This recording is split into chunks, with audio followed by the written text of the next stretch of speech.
말씀 제목 따라해 보겠습니다. 그리스도의 법을 성취하라.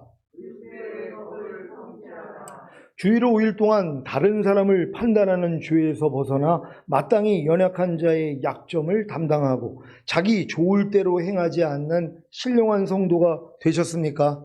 고린도전서 4장 5절입니다.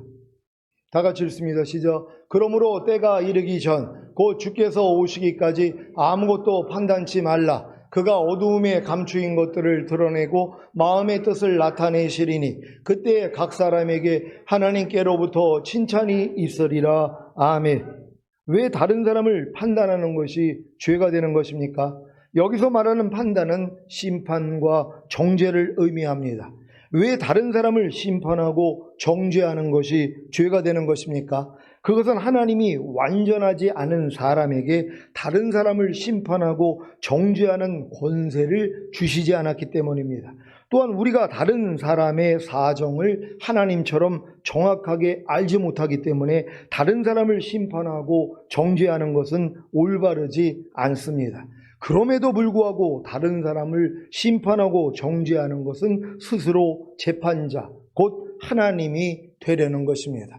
원래 이 마귀가 하나님과 자기를 비교해서 하나님과 동등되게 했던 것처럼 원죄를 가지고 있는 모든 사람들은 다 하나님과 자기를 비기려고 그런단 말이에요. 그러니까 스스로 하나님이 되어 있는 것이에요. 그러니까 하나님이 하시는 일 중에 하나가 심판이시거든요. 정죄이시거든요. 그걸 하는 거예요. 그러니까 다 심판하고 다 정죄하고 사는 거예요. 그러니까 내 마음에 맞지 않는 상대의 말과 행동을 보면 그냥 심판이 나와요. 그냥 정죄가 나온단 말이에요. 그건 뭐예요? 내가 하나님이라는 거예요.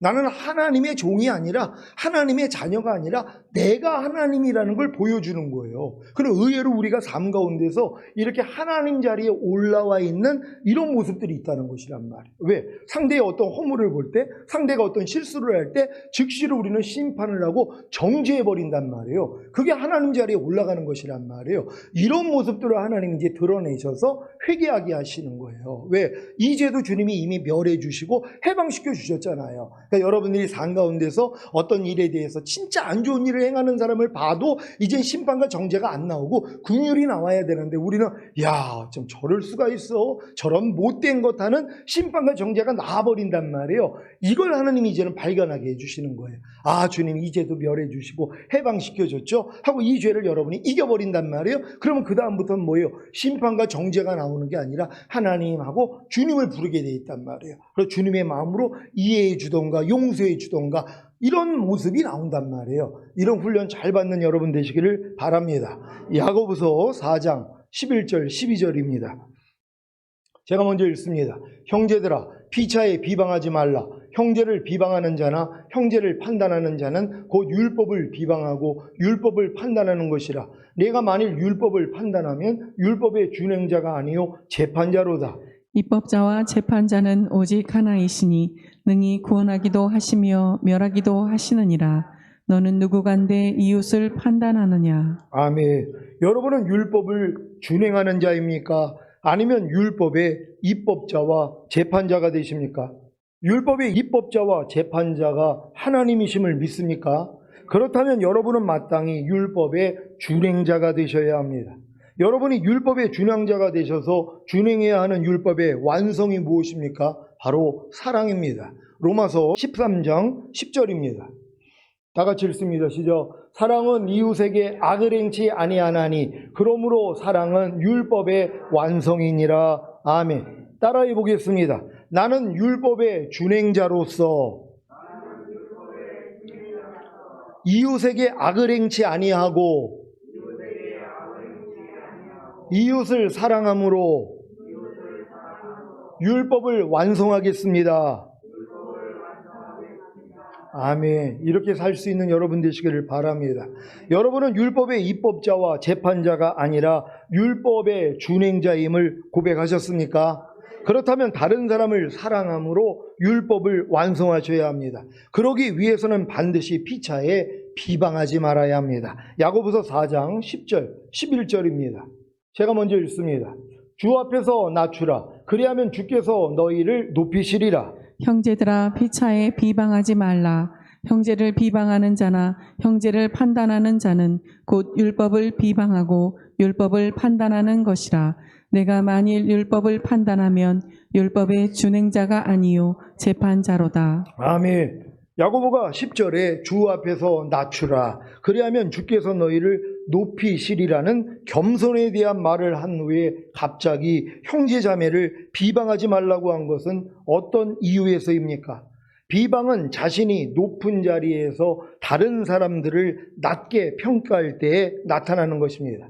다시 말해서 비방은 교만의 표현입니다. 그래서 야고보는 형제자매를 비방하는 교만에 빠지지 말고 겸손하라고 권면하는 것입니다. 야고보서 4장 11절입니다.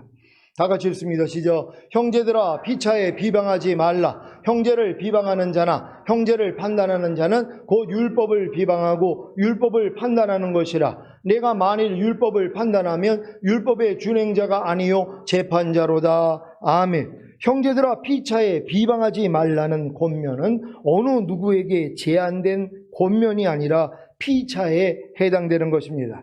우리는 어떤 사람이 늘 수군대고 비방한다고 생각합니다. 그러면서 자신은 그런 사람이 아니라고 생각합니다.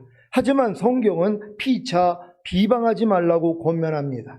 다른 사람이 자신을 향해 비방한다거나 자신이 아닌 다른 사람을 비방하면 확실하게 비방한다는 것을 느끼지만 자신이 다른 사람을 비방할 때는 자신이 다른 사람을 비방하고 있다는 것을 잘 느끼지 못합니다. 그러니까 남이 어떤 다른 사람을 비방할 때는 야, 저 사람은 지금 저 사람을 비방하고 있네? 이건 금방 안단 말이에요. 근데 삶 가운데서 내가 비방할 때가 있단 말이에요. 어떤 사람의 말과 행동에 대해서 아니면은 뭐 유튜브를 본다거나 TV를 본다거나 내가 본 거에 대해서 비방하는 것들이 나올 수 있는데 그걸 나는 모른단 말이에요. 내가 남이 남을 비방할 때는 저 사람 지금 비방하면 비방하지 말라고 하는데 왜 저렇게 비방을 할까? 근데 나도 지금 비방을 하는데 그걸 모른단 말이에요. 하나님이 비춰주셔야지만 알 수 있는 거예요. 근데 의외로 우리가 이 비방하지 말라는 말씀을 순종하려고 하면은요, 내가 피차에 이 비방하지 말라는 말씀을 어기고 있는 모습이 너무 많이 있어요. 무엇을 봐도 그냥 비방이 나온단 말이에요. 왜 저러지가 나온단 말이에요. 그래서 누가 담배꽁초 버려봐요. 아니 저 사람 왜 저럴까? 아니 왜 길에다가 담배꽁초를 버려? 이게 나와버린단 말이에요. 근데 이게 비방인지도 모르는 거예요. 하나님은 뭐예요? 여기서도 우리를 구원해 주신 거예요. 이 죄도 멸해 주신 거예요. 그럴 때 오 주님 그러면 주님이 네가 이해해줘, 네가 용서해줘, 네가 축복해줘 이런 마음을 주신단 말이에요. 그러니까 우리가 매일매일 삶 가운데서 비방하는 모습만 발견을 하면은요, 우리는 주님의 마음으로 상대를 이해하고 용서하고 축복할 수 있는 이런 일들이 많아진다는 걸 믿는 여러분 되시기를 바랍니다. 비방한다는 말에는 뭐뭐에 대항하여 말하다는 의미가 있습니다. 그래서 형제를 비방하는 것은 형제를 적수로 놓고 깎아내리는 말을 하는 것입니다. 형제를 깎아내리는 말을 하는 것은 말하는 자가 형제보다 더 높은 자리에 있다는 것을 암시합니다. 그래서 비방은 교만의 또 다른 표현이라는 것입니다. 그러니까 내가 어떤 사람에 대해서 내가 비방할 때 이게 벌써 교만해진 거예요. 교만하기 때문에 남을 비방하는 거란 말이에요. 비방이 뭐예요? 상대를 나보다 하나 밑으로 보기 때문이란 말이에요. 아니 나보다 높게 본다면 어떻게 비방을 해요? 그러니까 비방할 수 없단 말이에요. 나보다 상대를 높게 여기는 사람은 상대를 비방할 수가 없어요. 근데 나보다 하대하니까 밑으로 보니까 비방이 나온단 말이에요. 근데 이게 교만이라는 것이란 말. 사실 나라 임금에 대해서 대통령에 대해서도 우리가 비방할 때가 얼마나 많이 있냔 말이에요. 그건 뭐예요? 내가 대통령보다 더 높은 위치에 있는 거예요. 내가 대통령보다 낮은 위치에 있다면 함부로 비방 못합니다. 왜요? 하나님의 말씀이 비방하지 말라고 그랬으니까. 근데 우리는 뭐예요? 높아졌기 때문에 비방한단 말이에요. 그래가지고 욕할 때가 얼마나 많이 있었냔 말이에요. 이제 이런 모습까지도 하나님이 합당하지 않다는 것이란 말이에요. 가끔 가다가 뭐 문재인 대통령에 대해서 죄인이라고 이런 얘기를 이제 할 때가 있었단 말이에요. 저도 가끔 가다가 이제 계속 이런 얘기를 듣다 보니까는 이게 습관이 돼가지고 죄인이라는 이 얘기가 나와요. 그거 회개했어요. 그 말도 하나님 앞에는 합당하지 않는단 말이에요. 내가 그보다 높은 위치에 있으니까, 교만해졌으니까 나라의 대통령을 내 밑으로 보고 뭐예요? 비방하는 거잖아요. 이름을 가지고도 그렇게 만들어버린단 말이에요. 근데 이런 게 합당하지 않단 말이에요. 근데 이건 하나님이 비춰주셔야지 알 수 있는 거예요. 그렇지 않고 모릅니다. 내가 높아져 있는 걸 모른단 말이에요. 그러니까 마귀는 회개를 못하는 거예요. 자기가 교만해져 있는데도 교만한 걸 모르니까는요. 근데 하나님이 은혜 가운데 이런 모습까지 우린 다 비춰주셔서 하나님 내가 교만했군요. 이제 아무것도 비방하지 않겠습니다. 이 마음이 나와야 돼요. 그리고 이제 비방이 없어져야지 뭐예요? 긍휼이 나온단 말이에요. 이해가 나오고 용서가 나온단 말이에요. 이 비방이 먼저 나오기 때문에 내 안에 있는 용서가 나올 수가 없잖아요. 오래 참음이 나올 수도 없고 판단하지 말라가 나올 수가 없었다는 거예요. 우리가 이제 이 비방을 끊어버리면 주님의 사랑만 나오게 된다는 걸 믿는 여러분 되시기를 바랍니다. 비방은 사실을 말하느냐 거짓을 말하느냐의 문제가 아닙니다. 사실을 말하더라도 상대방을 깎아내리는 말을 할 때는 그것이 비방이 되는 것입니다. 이 말씀을 준비하면서 제 자신을 돌아보는 회개하는 시간을 가졌습니다. 제가 성령 세례를 바르게 가르치지 않는 목사님들과 아직 성령 세례를 받지 못한 분들에 대해 종종 비방한 것을 알게 되었습니다. 또한 제가 알고 있는 하나님의 말씀을 인용하여 상대를 비방했습니다. 제가 스스로 높아져서 교만해져서 주 안에서 한 형제가 된 분들을 감히 비방한 것입니다. 그러니까 이런 것도 주님이 이제 비춰주시니까 철저히 회개하는 거란 말이에요. 그래서 우리는 아무도 비방하지 않고 살아야 된다는 걸 믿는 여러분 되시기를 바랍니다. 야고보서 4장 11절에서 형제들이란 단어를 강조하여 3번이나 사용하고 있는데 형제들이라는 것은 영적인 형제들, 즉 그리스도 안에 들어와 하나님의 자녀가 된 신자들을 가리킵니다. 그래서 형제들아 피차에 비방하지 말라고 권면한 것입니다. 이 권면은 비방하고 비방당하는 너희가 서로 어떤 관계인지를 의식하라는 권면입니다. 즉 우리들은 그리스도의 사랑을 나누는 형제들이기에 서로 비방해서는 안 된다는 것입니다. 형제에 대해서 나쁜 말을 만들지 말라는 것입니다. 잘 생각해 보면 우리들은 항상 가까운 사람을 정말 사랑하고 아껴주고 칭찬해야 할 형제들을 헐뜯고 있습니다. 형제를 비방하는 것은 형제라는 동등한 위치에 서 있는 사람이 마치 높은 자리에 선 것처럼 다른 사람을 깎아내리는 말을 하는 것이므로 형제라는 정체성을 망각한 행위입니다. 예수님도 구원받은 신자들에 대해 자기 형제라고 하시는데 예수님이 형제라고 하신 신자들을 비방하는 것은 자신을 예수님보다 더 높이는 것이 되는 것입니다. 히브리서 2장 11절입니다. 다 같이 읽습니다. 시작. 거룩하게 하시는 자와 거룩하게 함을 입은 자들이 다 하나에서 난지라. 그러므로 형제라 부르시기를 부끄러워 아니하시고. 아멘. 여러분은 하나님께로서 난 거듭난 신자들을 형제로 여겨 피차에 비방하지 않는 거룩한 신부들이 되시기를 바랍니다. 갈라디아서 6장 1절로 5절입니다. 제가 먼저 읽습니다. 형제들아, 사람이 만일 무슨 범죄한 일이 드러나거든 신령한 너희는 온유한 심령으로 그러한 자를 바로잡고 네 자신을 돌아보아 너도 시험을 받을까 두려워하라. 너희가 짐을 서로 지라. 그리하여 그리스도의 법을 성취하라. 만일 누가 아무것도 되지 못하고 된 줄로 생각하면 스스로 속임이니라. 각각 자기의 일을 살피라. 그리하면 자랑할 것이 자기에게만 있고 남에게는 있지 아니하리니. 다 같이 각각 자기의 짐을 질 것임이니라. 아멘. 갈라디아서 6장 1절은 믿음이 연약하거나 실패한 신자들을 앉아서 판단함으로써 신자들을 걸려 넘어지게 하는 율법주의에 대한 엄중한 경고입니다. 또한 이 구절은 죄에 빠진 자들에 대해 동정하고 관용하며 도와주라는 호소의 말씀이기도 합니다. 죄인은 죄를 추구하지만 신자는 죄를 피합니다. 그러나 신자는 죄를 피한다고 하더라도 여전히 죄에 사로잡힐 수 있습니다. 이러한 사람에 대해 우리는 믿음이 연약한 형제일수록 동정하는 마음과 도움이 더욱 필요하다는 사실을 깨닫고 인내하며 친절히 도와주어야 합니다. 우리는 그러한 사람을 정죄하거나 피하려고만 하지 말고 온유한 심령으로 회복시켜 주어야 하는 것입니다.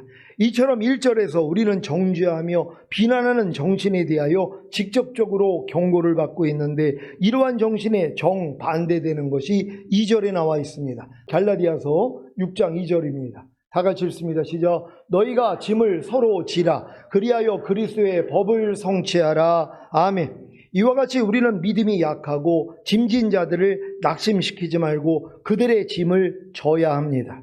이렇게 함으로써 우리는 그리스도의 법을 성취하게 됩니다. 왜냐하면 사랑은 율법의 완성이기 때문입니다.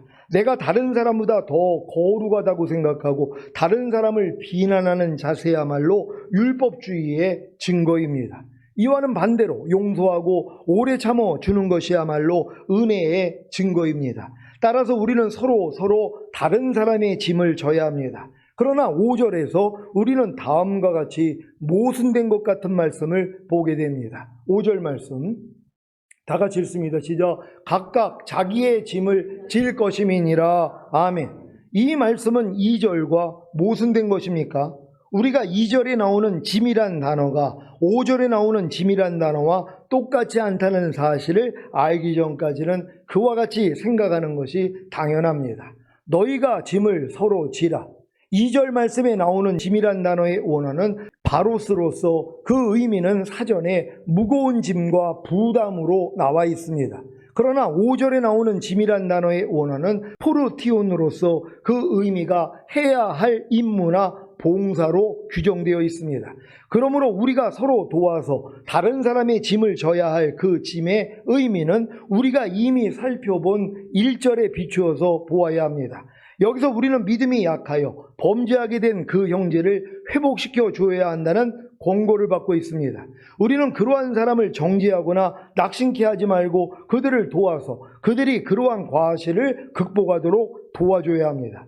이처럼 우리 강한 자가 연약한 자의 약점들을 담당하는 것이 마땅합니다. 이것은 믿음이 어린 신자들을 교훈하고 걸려 넘어진 성도들을 격려하는 것을 의미합니다. 그리고 또한 상을 당한 자들이나 고난당하는 자들을 위로하고 병든 자와 외로운 사람들을 신방하고 경제적으로 궁궁한 자들을 도와주고 방황하는 자들을 상담하고 조언해주며 새로이 회심한 자들을 위해 기도하고 말씀으로 이끌어주는 것을 포함합니다. 이처럼 우리가 기도와 격려와 물질적인 구제와 유익한 조언으로서 도울 수 있는 무거운 짐진 자들은 수없이 많습니다. 우리는 병들고 나이 많아 늙고 가난으로 인해 지친 영혼들의 짐을 얼마든지 들어줄 수 있습니다. 바로 이것이 너희가 짐을 서로 지라 그리하여 그리스도의 법을 성취하라는 말씀의 의미입니다. 이와 같이 서로의 짐을 지는 것은 법적인 의무가 아니라 율법에 요구된 것을 훨씬 초월하는 것입니다. 이것은 은혜와 사랑이 동기가 되어 이루어진 것이며 새로운 자유의 법에 순종하는 것입니다. 이것이 바로 계명을 지키는 것입니다. 요한일서 3장 23절입니다. 다 같이 읽습니다. 시작. 그의 계명은 이것이니 곧 그 아들 예수 그리스도의 이름을 믿고 그가 우리에게 주신 계명대로 서로 사랑할 것이니라. 아멘. 여러분이 다른 사람들과 더불어 나누어 질 수 있는 짐이 무엇인지 아셨습니까? 그런데 다른 사람과 나누어 질 수 없는 짐, 즉 개인적인 성격의 짐이 있습니다. 이에 관한 성경 말씀은 다음과 같이 분명합니다. 갈라디아서 6장 5절입니다. 다 같이 읽습니다. 시작. 각각 자기의 짐을 질 것임이니라. 아멘. 원래 이 구절은 가르, 곧 왜냐하면이라는 원어로 시작되는데 이것은 우리가 이 구절을 해석할 때 상하 문맥을 참조해야 함을 나타내주고 있습니다. 그러므로 2절에서 너희가 서로 짐을 지라고 말한 후에 다음과 같이 언급되어 있음을 볼 수 있습니다. 갈라디아서 6장 3절입니다. 다 같이 읽습니다. 시작. 만일 누가 아무것도 되지 못하고 된 줄로 생각하면 스스로 속임이니라. 아멘. 우리는 기꺼이 다른 사람의 필요를 도와주어야 하며 일부러라도 찾아가 도와줘야 합니다. 만일 우리가 우리 자신은 너무나 중요한 존재라서 믿음이 연약하거나 가난한 형제자매나 궁핍한 이웃과 관계할 수 없다면 우리는 바로 자기 자신을 속이는 것입니다. 왜냐하면 그러한 태도는 그 마음속에 은혜와 사랑이 결여되어 있음을 단적으로 나타내 보여주기 때문입니다. 은혜로 충만한 사람의 삶 속에는 자신을 높이는 태도나 교만한 마음이 들어설 자리가 없습니다. 참으로 우리에게는 요한일서 3장 16절 17절의 충고가 필요합니다. 제가 먼저 읽습니다. 그가 우리를 위하여 목숨을 버리셨으니 우리가 이로써 사랑을 알고 우리도 형제들을 위하여 목숨을 버리는 것이 마땅하니라. 누가 이 세상 재물을 가지고 형제의 궁핍함을 보고도 도와줄 마음을 막으면 하나님의 사랑이 어찌 그 속에 거할까 보냐. 아멘. 이 말씀을 잘 실천할 수 있는 여러분 모두가 되시기를 바랍니다. 갈라디아서 6장 4절 5절입니다. 제가 먼저 읽습니다. 각각 자기의 일을 살피라. 그리하면 자랑할 것이 자기에게만 있고 남에게는 있지 아니하리니. 각각 자기의 짐을 질 것임이니라. 아멘. 바울은 여기서 일에 대하여 말하고 있는데 이것은 아무도 도와줄 수 없는 순전히 개인적인 일이나 업무를 말합니다. 곧 자기 자신의 개인적인 책임과 의무를 가리킵니다. 여기서 사용된 짐이란 개인적인 제자의 삶과 봉사를 가리킵니다. 이것은 아무도 여러분 자신을 대신해서 해줄 수 없다고 바울은 말하고 있습니다. 여러분은 각각 자기의 짐을 지고 계십니까? 남편으로, 아내로, 부모로, 자녀로, 스승으로, 제자로, 직장 상사로, 부하 직원으로, 교회 직분자와 사명자로 각각 자기의 짐을 지고 계십니까? 만일 여러분이 자신의 일에 충실하지 못하고 실패한다면 아무도 그 짐을 대신 져줄 수 없습니다. 왜냐하면 그것은 오직 여러분 자신의 짐이기 때문입니다. 따라서 이것이 바로 각각 자기의 짐을 질 것임이라는 말씀의 의미인 것입니다. 그러니까 여러분들이 각각 지어야 될 짐이 있단 말이에요. 이건 누구도 도와줄 수가 없어요. 아니 여러분이 거듭나고 성령세례 성령 충만 전인 구원 받고 주님 오실 때 신령한 몸으로 변화되어 휴거되는 걸 누가 도와줄 수 있냔 말이에요. 여러분이 그 짐을 져야 된단 말이에요. 이 짐 때문에 주님을 찾아야 된단 말이에요. 제가 여러분을 도와가지고 여러분들을 휴거되게 만들 수 있는 게 아니란 말이에요. 이건 각자의 짐이에요. 각자가 침노를 해야 된단 말이에요. 아니 내가 아무리 뭐 능력이 있어가지고 초등학생을 대학교에 집어넣을 수 있다고요? 그건 못하는 것이란 말이에요. 집어넣어봤자 따라가지를 못하는데요. 퇴학당한단 말이에요. 스스로 공부를 해서 중학교 가고 고등학교 가고 결국은 대학교를 가는 거란 말이에요. 근데 이거는 어느 누구도 도와줄 수가 없는 거예요. 자기 스스로 해야 되는 것이란 말이에요. 천국도 마찬가지예요. 우리가 주님 오실 때 휴거되는 것도 마찬가지예요. 누가 도와줘서 어떤 사람은 아유 난 목사님 나 그냥 옷자락만 잡고 있다가 따라갈래요. 그게 말이 되냔 말이에요. 신앙 좋은 이제 아내한테 그러잖아요. 난 당신 옷자락 잡고 그냥 휴거될 때 따라갈 거야. 그게 되냔 말이에요. 그럼 얼마나 좋겠어요. 아니죠. 1대1이란 말이에요. 내 개인적인 짐, 내가 개인적으로 해야 될 일이 있잖아요. 이걸 하지 않고는 절대로 휴거가 될 수 없단 말이에요. 그러니까 여러분이 져야 될 짐은 여러분이 스스로 질 수 있는 여러분 되시기를 바랍니다. 그러니까 이런 짐을 지다가 안 되니까 뭐예요? 주님 안 돼요. 그럴 때 주님이 져주시잖아요. 사람은 못 져줘도 여러분 안에 계신 주님은 져줄 수 있다는 걸 믿는 여러분 되시기를 바랍니다. 우리는 하나님의 은혜로 서로 다른 사람의 짐을 지는 것을 배워야 할 뿐만 아니라 각자가 자기 자신의 책임을 결코 소홀히 하지 말아야 합니다. 로마서 12장 4절로 8절입니다. 제가 먼저 읽습니다. 우리가 한 몸에 많은 지체를 가졌으나 모든 지체가 같은 직분을 가진 것이 아니니 이와 같이 우리 많은 사람이 그리스도 안에서 한 몸이 되어 서로 지체가 되었느니라. 우리에게 주신 은혜대로 받은 은사가 각각 다르니 혹 예언이면 믿음의 분수대로 혹 섬기는 일이면 섬기는 일로 혹 가르치는 자면 가르치는 일로 다 같이 혹 권위하는 자면 권위하는 일로 구제하는 자는 성실함으로 다스리는 자는 부지런함으로 긍휼을 베푸는 자는 즐거움으로 할 것이니라. 아멘. 이렇듯 사람마다 하나님께서 각자에게 주신 개인적인 일이 있습니다. 이것은 다른 사람이 대신해서 해줄 수 없는 것입니다. 갈라디아서 6장 6절에는 개인적인 책임에 대한 예가 나와 있습니다. 갈라디아서 6장 6절입니다. 다 같이 읽습니다. 시작. 가르침을 받는 자는 말씀을 가르치는 자와 모든 좋은 것을 함께하라. 아멘. 복음을 전하는 자는 복음으로 말미암아 살게 되고 말씀을 가르치는 자는 말씀으로 가르침을 받는 자들이 너그러이 베풀어주는 배려에 의해 살아가게 됩니다. 이것이 마태복음 10장 40절로 42절의 성취입니다. 제가 먼저 읽습니다. 너희를 영접하는 자는 나를 영접하는 것이요 나를 영접하는 자는 나 보내신 이를 영접하는 것이니라. 선지자의 이름으로 선지자를 영접하는 자는 선지자의 상을 받을 것이요 의인의 이름으로 의인을 영접하는 자는 의인의 상을 받을 것이요. 다 같이 또 누구든지 제자의 이름으로 이 소자 중 하나에게 냉수 한 그릇이라도 주는 자는 내가 진실로 너희에게 이르노니 그 사람이 결단코 상을 잃지 아니하리라 하시니라. 아멘. 가르침을 받는 자는 말씀을 가르치는 자와 모든 좋은 것을 함께하라는 말씀에 짐을 지는 일과 섬기는 일에 대해 나중에 계산할 것에 대한 경고의 말씀이 뒤따르고 있습니다. 갈라디아서 6장 7절입니다.